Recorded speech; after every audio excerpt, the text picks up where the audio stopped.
کہاں ہے تمہارا قید خانہ؟ بولو، میں نے پوچھا۔ تم وہاں تک نہیں پہنچ پاؤ گے، اگر پہنچ بھی گئے تو قید خانے کے اندر گھسنا تو درکنار، اس کی چار دیواری کے قریب بھی نہیں پھٹک سکتے۔ اس نے کچھ اس اعتماد سے کہا کہ مجھے ایک دم سے غصہ آ گیا۔ گوپال داس، ہم اگر تجھے اغوا کر سکتے ہیں تو قید خانے تک بھی پہنچ جائیں گے۔ یہ تمہاری بھول ہے۔ میں مانتا ہوں کہ میرا اغوا تم لوگ اس لیے کر پائے ہو کہ یہ میری غلطی تھی۔ میں اپنی سیکیورٹی کی طرف سے غافل ہو گیا تھا۔ تم لوگ میرے قیمتی بندے مارنے میں اس لیے کامیاب ہو گئے کہ وہ غافل تھے، ورنہ ہمارے قریب تو چڑیا بھی نہیں پر مار سکتی۔ مجھے آخری بار پوچھنا ہے کہ تمہارا قید خانہ کہاں ہے، بولو۔ اگر میں نے بتا دیا تو تم اسی وقت مجھے ختم کر دو گے۔ اس نے یقین بھرے لہجے میں کہا۔ نہ بتاؤ، مرنے کے لیے تیار ہو جاؤ۔ سوری، تمہاری چتا کو آگ نہیں لگ پائے گی، تجھے میرے کتے کھا جائیں گے۔ یہ کہہ کر میں نے یوں کہا جیسے کسی کو حکم دے رہا ہوں، ڈال دو اسے کتوں کے آگے۔ اگر میں بتا دوں، اس نے تیزی سے کہا، تو یقین جانو میں تمہیں اس وقت تک زندہ رکھوں گا جب تک وہاں سے اپنے لوگ نہیں لے آیا۔ اس کے بعد میں تمہیں چھوڑ دوں گا، یہ میرا وعدہ ہے تم سے۔ میں نے پورے اعتماد سے کہا تو چند لمحے خاموش رہا، پھر بڑے اعتماد سے بولا۔ شہر کے جنوب مغرب میں جو پہاڑی سلسلہ شروع ہوتا ہے، وہیں سے ایک بہت کھلا راستہ اوپر کی طرف جاتا ہے۔ یہ قدرتی نہیں، خود بنایا ہوا راستہ ہے۔ وہ سڑک ایک مندر کے قریب سے گزرے گی۔ وہ مندر دراصل اس قید خانے کی چوکی ہے، اسی کے بالکل سامنے وہ قید خانہ ہے۔ اب تمہاری زندگی اور موت کا انحصار اس بات پر ہے کہ تم جھوٹ بولتے ہو یا سچ۔ 2 گھنٹے میں تمہارا فیصلہ ہو جائے گا۔ میں نے کہا تو وہ تیزی سے بولا، ایک بات کہوں؟ کہو، میں نے کہا۔ مجھے مت مارو، میرے ساتھ ڈیل کرو، تمہارے لوگ تم تک پہنچ جائیں گے۔ میں تمہارے سچ اور جھوٹ کو دیکھ لوں، اگلے 2 گھنٹوں میں ہو سکتا ہے میں تمہارے ساتھ ڈیل کر لوں، میں نے نرم لہجے میں کہا۔ ٹھیک ہے، اس نے اعتماد سے کہا تو میں نے تیمور کو اشارہ کیا۔ اس نے گوپال داس کے ہاتھ باندھے اور وہیں چھوڑ دیا۔ ہم چاروں باہر آ گئے، تیز روشنی پھیلی ہوئی تھی۔ میں 4 وہیل لے کر آ گیا، ہم اس میں بیٹھ کر وہاں سے چل دیے۔ تیمور سمجھ چکا تھا کہ اس نے کیا کرنا ہے۔ اس نے اپنا فون نکالا اور اپنے ساتھ جڑے کسی مقامی بندے کو کال کرنے لگا۔ اس نے پوری بات بتائے بغیر صرف اس مندر کے بارے میں تصدیق کرنے کے لیے کہا اور فون بند کر دیا۔ تیمور، یہ 4 وہیل مشکوک ہو چکی ہے، ہم اسے کہیں بھی پارک کر کے اپنے اپنے ٹھکانوں کی جانب نکل جائیں گے۔ اس گوپال داس کا کیا کرنا ہے؟ اس نے پوچھا۔ 1 آدھ دن میں نہیں مرنے والا، دیکھتے ہیں کیا کرنا ہے اس کے ساتھ۔ تم تصدیق کر کے بتاؤ، ممکن ہے اسے اٹھا کر اس قید خانے تک لے جانا ہی پڑے، میں نے کہا اور 4 وہیل کی رفتار بڑھا دی۔ سامعین کرام، آپ سن رہے ہیں ایک دلچسپ اردو جاسوسی کہانی جس کا نام ہے اناگیر۔ یہ اس سلسلے کی قسط نمبر 32 ہے۔ مجھے امید ہے آپ کو میری یہ کاوش پسند آ رہی ہوگی۔ آپ نے اگر ابھی تک میرا چینل کہانی گھر سبسکرائب نہیں کیا تو ابھی میرے چینل کو سبسکرائب کر کے بیل نوٹیفیکیشن آن کر لیجئے تاکہ آنے والی ہر نئی کہانی کی اطلاع بر وقت آپ تک پہنچ سکے۔ رانی بھاگوتی کے بنگلے کے آہنی گیٹ کے سامنے سڑک پر میں آٹو رکشے سے اترا۔ میں نے رکشے والے کو کرایہ دیا۔ میں آگے بڑھا تو میں گیٹ کی جانب چل پڑا۔ انہی لمحات میں مجھے بھاگتے ہوئے قدموں کی آواز سنائی دی۔ میں نے آواز کی سمت مڑ کر دیکھا تو چند لوگ دیوانہ وار میری جانب بھاگتے چلے آ رہے تھے۔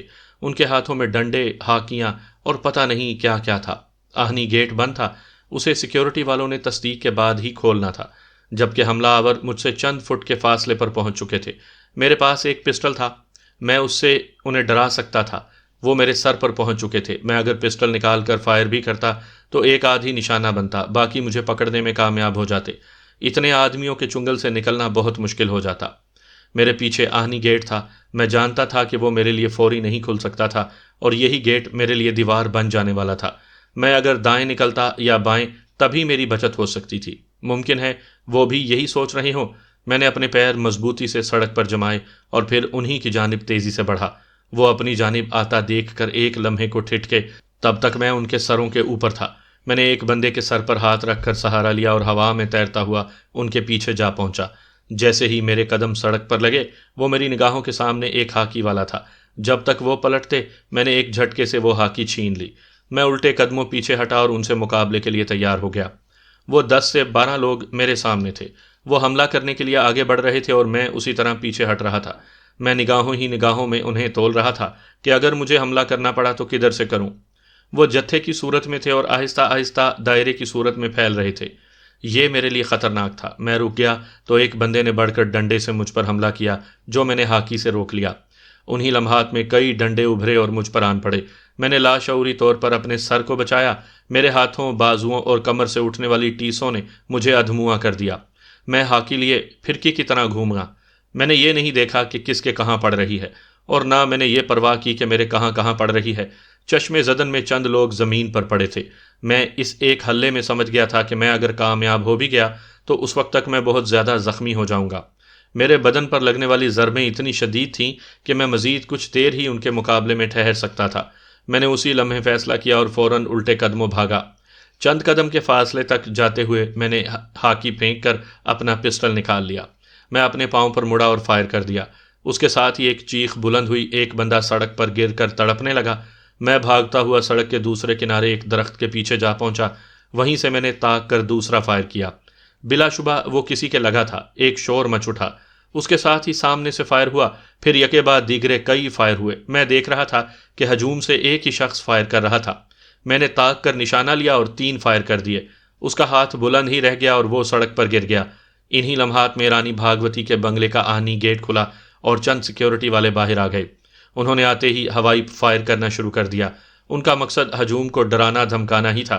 وہ جو چند لوگ وہاں کھڑے تھے وہ دائیں بائیں بھاگنے لگے۔ 6 لوگ سڑک پر پڑے ہوئے تھے۔ سیکیورٹی گارڈز نے فائرنگ بند کر دی تھی۔ میں نے جب یہ تسلی کر لی کہ ان میں سے کوئی نہیں اٹھے گا، میں درخت کی اوٹ سے نکلا اور سڑک پر آ گیا۔ میں تیزی سے آہنی گیٹ تک جا پہنچا۔ سیکیورٹی والوں نے مجھ پر گنیں تان لیں۔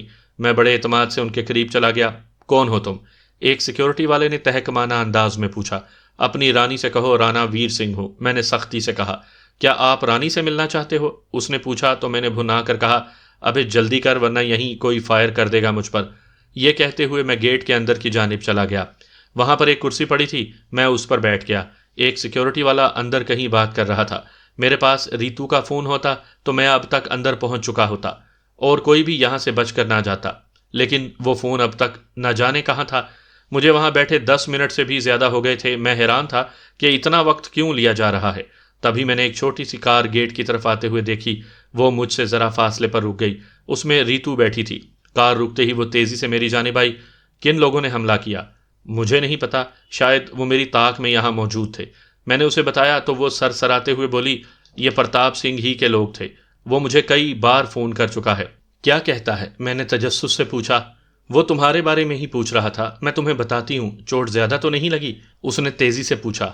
اوئے چوٹ نہیں، چوٹیں کہو، اس پسٹل نے بچا لیا ورنہ، میں نے کہا تو وہ مڑتے ہوئے بولی، آؤ چلیں۔ میں اس کے ساتھ کار میں آ بیٹھا تو وہ چل دی۔ کیا کہتا رہا ہے پرتاپ سنگھ تمہیں؟ میں نے پوچھا۔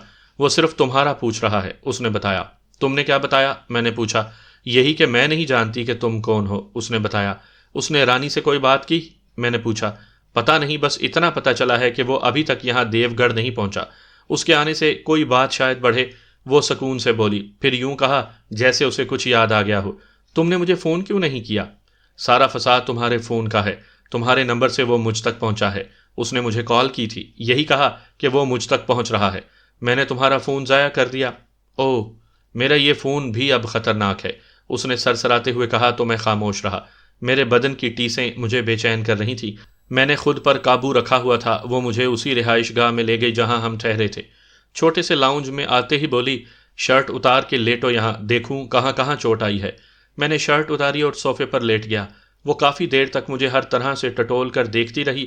اس دوران بیل بجی تو وہ دروازے تک گئی۔ واپسی پر اس کے ساتھ ایک ادھیڑ عمر شخص تھا، وہ وہیں بنگلے میں ملازم تھا۔ اس نے بھی مجھے ہر طرح سے ٹٹول کر دیکھا، پھر فیصلہ کن انداز میں کہا، کوئی ہڈی نہیں ٹوٹی۔ ہاں وہ تو میں نے بھی دیکھ لیا ہے، ریتو نے کہا۔ چوٹیں ہیں، 1-2 دن میں آرام آ جائے گا، یہ دوائیں دے دو۔ یہ کہتے ہوئے اس نے اپنی جیب سے کچھ سٹرپ نکالے اور ریتو کو تھما دیے۔ جس وقت تک میں نے کپڑے پہنے وہ جا چکا تھا۔ رانی کو میری آمد کا نہیں پتا؟ میں نے پوچھا۔ پتا ہے، اسی نے کہا ہے کہ پہلے میں تمہیں دیکھ لوں، پھر فریش ہو کر اس کے پاس جانا ہے۔ ریتو نے کہا تو میں باتھ روم کی جانب بڑھ گیا۔ جیسے ہی میرے بدن پر پانی پڑا مجھے یوں لگا جیسے میرے بدن میں آگ لگ گئی ہے۔ میں بڑی مشکل سے نہایا۔ باہر آ کر میں کتنی دیر تک صوفے پر پڑا رہا۔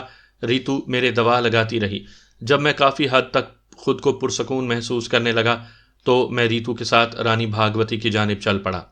رانی بھاگوتی نے ہمیں اپنے کمرے ہی میں بلا لیا۔ وہ صوفے پر براجمان تھی۔ اس نے سیاہ ساڑی پہن رکھی تھی، زلفیں یوں ہی کھلی چھوڑ رکھی تھیں۔ میں نے جب بھی اسے دیکھا تھا اس کے ساڑی پہننے کا انداز ایک جیسا تھا، صرف رنگ بدلتا تھا، وہی تنگ سا کسا ہوا سلیو لیس بلاؤز، ساڑی کے پھیر سے بے نیاز کمر اور لچکتا ہوا پلو۔ میں اس کے چہرے پر دیکھ رہا تھا جہاں تذبذب بکھرا ہوا تھا۔ وہ نچلے ہونٹ کا دایاں کونا بار بار دانتوں سے دبا رہی تھی۔ میں چاہ رہا تھا کہ وہ خود بات کرے۔ کافی دیر خاموشی کے بعد اس نے دھیمے سے کہا، رانا جی، تم نے ایک بڑے امتحان میں ڈال دیا۔ تو ٹھیک ہے، میں اپنی قربانی دے دیتا ہوں، بڑی بی کو جیسے لایا ہوں ویسے ہی ان کے ہاں چھوڑ آتا ہوں۔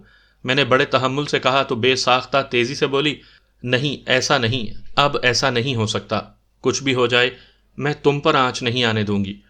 پھر آپ اتنا، میں نے کہنا چاہا تو وہ میری بات سنے بغیر بولی، میں جو دھیرے دھیرے جنگ لڑنا چاہ رہی تھی، تم نے ایک ہی حلے میں میدان جنگ کا رخ بدل دیا ہے۔ کسی کی ہمت نہیں تھی کہ وہ میرے بنگلے کے آس پاس بھی پھٹک جائے، لیکن انہوں نے تم پر حملہ کر دیا، ان کی اتنی ہمت ہو گئی۔ بڑی بی کیا کہتی ہیں؟ میں نے پوچھا۔ وہ اب پرسکون ہے، اسے یقین ہو گیا ہے کہ کوئی اسے نقصان نہیں پہنچائے گا۔ وہ کہیں ایسی جگہ نہیں جہاں اس سے کوئی اونچی آواز میں بھی بات کر سکے۔ میں نے اسے سمجھا دیا ہے، رانی نے سکون بھرے انداز میں کہا تو میں نے مسکراتے ہوئے پوچھا، تو پھر پریشانی کیا ہے؟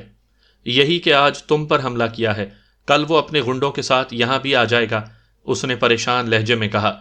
میں نے کہا نا، آپ نے بساط تو بچھا لی مگر آپ کو مہرے چلنا نہیں آتے، نہ ہی آپ کو جنگ لڑنا آتی ہے۔ یہ کہہ کر میں نے سانس لیا، پھر پوچھا، پرتاپ سنگھ کا کوئی فون آیا؟ کئی بار آ چکا ہے، میں نے اس کا فون ہی نہیں سنا۔ فون سنیں اور جتنا بڑا مطالبہ ہو سکتا ہے وہ کریں، بڑی بی والا مہرا جتنا کھیل سکتی ہیں کھیلیں، ایسا موقع پھر کبھی نہیں ملے گا۔ میں نے قدرے تلخ لہجے میں کہا تو دھیمے سے بولی، بات تو تمہاری بالکل ٹھیک ہے، میں ایسا سمجھتی بھی ہوں، لیکن آپ پرتاپ سنگھ سے بات نہیں کر پا رہی ہیں۔ میں نے کہا، ایسا ہی کچھ سمجھ لو، اس نے اعتراف کرتے ہوئے کہا۔ مجھے اپنا مطالبہ بتاؤ، میں بات کر لیتا ہوں، میں نے حتمی انداز میں کہا تو وہ چند لمحے سوچتی رہی، پھر میری طرف دیکھ کر بولی، میرا ایک ہی مطالبہ ہے، میں اسے اپنے قدموں پر ڈھیر کرنا چاہتی ہوں، اس کے علاوہ مجھے کچھ نہیں چاہیے۔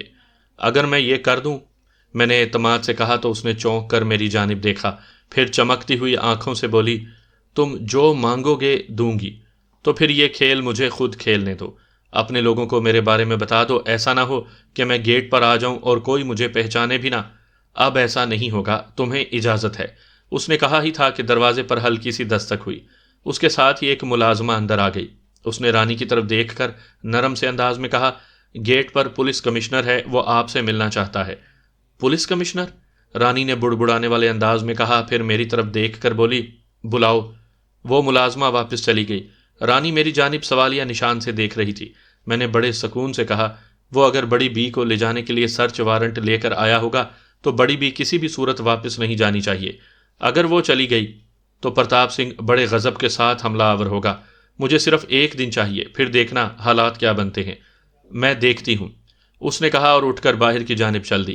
ریتو اس کے پیچھے چلی تو میں بھی پیچھے ہو لیا۔ رانی اور ریتو لاؤنج میں چلی گئیں، جبکہ میں باہر ہی رہا۔ میں دیکھ رہا تھا کہ پولیس کمشنر اپنے ایک ماتحت کے ساتھ رانی کو دیکھ کر احترام سے کھڑا ہو گیا تھا۔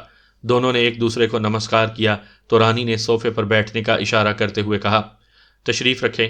وہ بیٹھ گئی تو پولیس کمشنر نے بیٹھ کر کہا، میں اس لیے آیا تھا، ابھی کچھ دیر پہلے یہاں بنگلے کے باہر فائرنگ ہوئی ہے، کہیں وہ آپ کو نقصان پہنچانے کے لیے حملہ تو نہیں تھا؟ نہیں، ایسا نہیں ہے، رانی نے بڑی متانت سے کہا۔ پھر لمحہ بھر رک کر بولی، وہ کوئی راہ گیر تھا جس پر کچھ لوگوں نے حملہ کیا تھا، وہ اپنی جان بچانے گیٹ کے اندر آ گیا تھا۔ اب وہ کہاں ہے؟ مجھے سیکیورٹی والوں نے بتایا ہے کہ وہ چلا گیا ہے، رانی نے سکون سے کہا تو پولیس کمشنر نے اٹھتے ہوئے کہا، چلیں اب میں چلتا ہوں۔ بیٹھیں، چائے پی کر جائیں، رانی نے کہا۔ نہیں بس میں چلتا ہوں، اس نے کہا، پھر رک کر بولا، شہر میں اچانک ہی وارداتیں بڑھ رہی ہیں، ممکن ہے وہ راہ گیر نہ ہو یا معاملہ کچھ بھی ہو، آپ کو بہرحال محتاط رہنا ہے۔ جی ٹھیک ہے، رانی نے کہا، کسی بھی صورت ہمیں اطلاع ضرور دیں، اس نے کہا اور تیزی سے نکلتا چلا گیا۔ کمشنر کی گاڑی جیسے ہی پورچ سے چلی، میں لاؤنج میں آ گیا۔ اس سے پہلے کہ میں کوئی بات کرتا، رانی خود ہی بول اٹھی، کمشنر کا مقصد وہ نہیں تھا جو اس نے کہا، بات کوئی دوسری ہے۔ میں سمجھ رہا ہوں، یہ سب آپ کے فون نہ سننے کی وجہ سے ہو رہا ہے، اب اگر کال آئے تو آپ نے بات کرنی ہے۔ میں نے کہا تو وہ میرے چہرے پر دیکھ کر بولی، کیا کہوں گی میں چند لمحے خاموشی سے اس کی طرف دیکھتا رہا، پھر دھیمی سی مسکان کے ساتھ اس کی آنکھوں میں دیکھتے ہوئے بولا، آپ بہت اچھی طرح سمجھتی ہیں، بس کہیں بھی جذباتی نہیں ہونا، اکثر جذباتی فیصلے پچھتاوے کا باعث بنتے ہیں۔ میری بات کا اس نے جواب نہیں دیا۔ وہ اٹھ کر اندر جانے لگی تو اسی دوران اس کا فون بج اٹھا۔ اس نے فون سکرین پر دیکھا، پھر چونک کر بولی، لو یہ آ گیا فون، تو پھر کریں بات؟ میں نے کہا تو وہ چند لمحے سکرین پر دیکھتی رہی، پھر اس نے کال ریسیو کر کے اسپیکر آن کر دیا۔ دھنیہ واد مہارانی جی، تم نے میرا فون سننے کی زحمت کی، دوسری طرف سے طنزیہ لہجے میں کہا گیا۔ کام کی بات کرو، رانی نے جھڑکنے والے انداز میں کہا۔ کمشنر آیا ہے تو فون سنا، ورنہ کہا نا کام کی بات کر۔ اس نے اسی لہجے میں کہا، سن، ماتا جی کو جس طرح لے کر گئے ہو اسی طرح نہیں بلکہ خود لے کر آ جاؤ میرے شہر میں پہنچنے سے پہلے پہلے، اور ہاں ساتھ میں وہ دونوں مجھے چاہیے جو ماتا جی کو لے کر گئے ہیں، انہیں بھی ساتھ لے کر آنا، ورنہ تمہیں پتہ ہے میں کیا کر سکتا ہوں۔ تم کچھ بھی نہیں کر سکتے، رانی نے دانت پیستے ہوئے کہا۔ ہاں تمہارے لیے تو کچھ بھی نہیں کر سکا، لیکن اپنی ماتا جی کے لیے تو اپنی جان بھی دے سکتا ہوں، اس نے اعتماد سے کہا۔ تو پھر جان ہی دے کر دکھاؤ، اگر تم میں ہمت ہے تو اپنی ماتا جی کو میرے ہاں سے لے جا کر دکھاؤ، میں دیکھتی ہوں تم کتنے سورما ہو، رانی نے طنزیہ انداز میں کہا تو دوسری جانب سے کہا بلند ہوا، دیکھ میں نہیں چاہتا کہ ماتا جی کو لے کر بات میڈیا تک چلی جائے، اگر چلی بھی گئی تو کوئی بات نہیں، جو کچھ لوگ تمہارے بارے میں نہیں جانتے وہ بھی جاننے لگ جائیں گے، سو بھلائی اسی میں ہے کہ میرے شہر پہنچنے سے پہلے خود تم سے بھلائی کی امید نہیں ہے مجھے پرتاپ سنگھ، ایک بار کہا ہے اگر تم میں ہمت ہے تو تم اپنی ماتا جی کو لے جاؤ، میں بھی تمہیں وچن دیتی ہوں، مر جاؤں گی مار دوں گی، پر یہ کہتے ہوئے وہ خاموش ہو گئی۔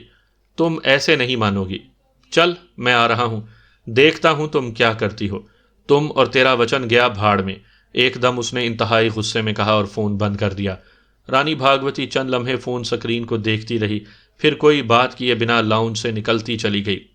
یہ وہ وقت تھا جب میں رانی کو پرتاپ سنگھ کے خلاف مزید بھڑکا سکتا تھا، اسے حوصلہ دے کر بڑی بڑی باتیں کر کے مزید مضبوط کر سکتا تھا، لیکن میں خاموش رہا۔ میں رانی کی نفسیاتی کیفیت سمجھ رہا تھا، میں اس کے اندر کی نفرت کو دیکھنا چاہتا تھا کہ وہ کس حد تک ہے۔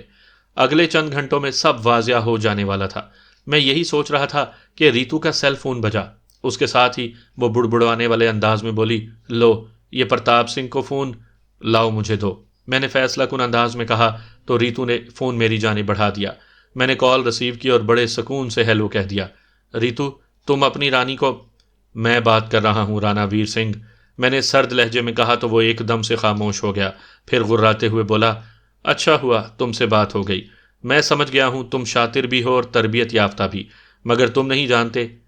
وہ کہہ رہا تھا لیکن میں نے اس کی بات کاٹتے ہوئے سرد لہجے میں کہا، میں جانتا ہوں تم صرف فون پر دھمکیاں دے سکتے ہو، تم نے میرا دل اپنی مٹھی میں کر لیا ہے، ورنہ اب تک تیرے جیسے کو میں نے کئی ٹکڑوں میں بانٹ دیا ہوتا، اس نے انتہائی غصے میں کہا۔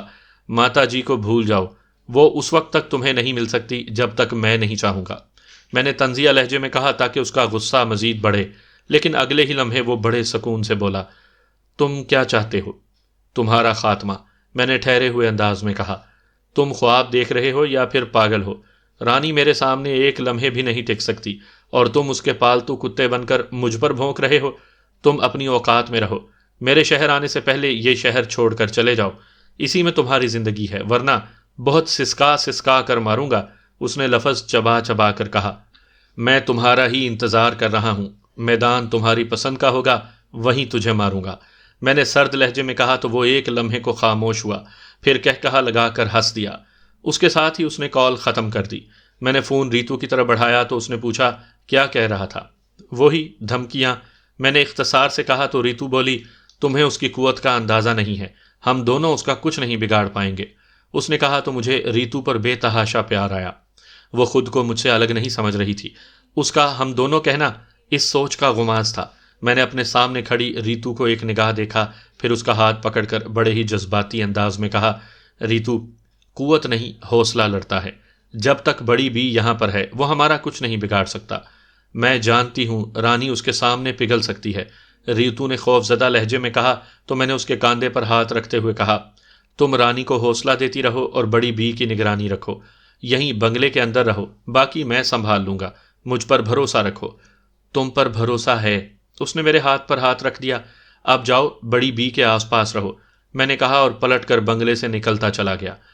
اس وقت رہائش گاہ کی جانب بڑھ رہا تھا جب تیمور کا فون آ گیا، میں نے اس کی کال ریسیو کی تو وہ بولا، جہاں سے پہاڑی سلسلہ شروع ہوتا ہے وہاں سے ایک راستہ اوپر کی جانب جاتا ہے، وہاں پر ایک چھوٹا سا مندر ہے، چند پجاری قسم کے لوگ بھی موجود ہیں۔ تم خود وہاں پر ہو یا؟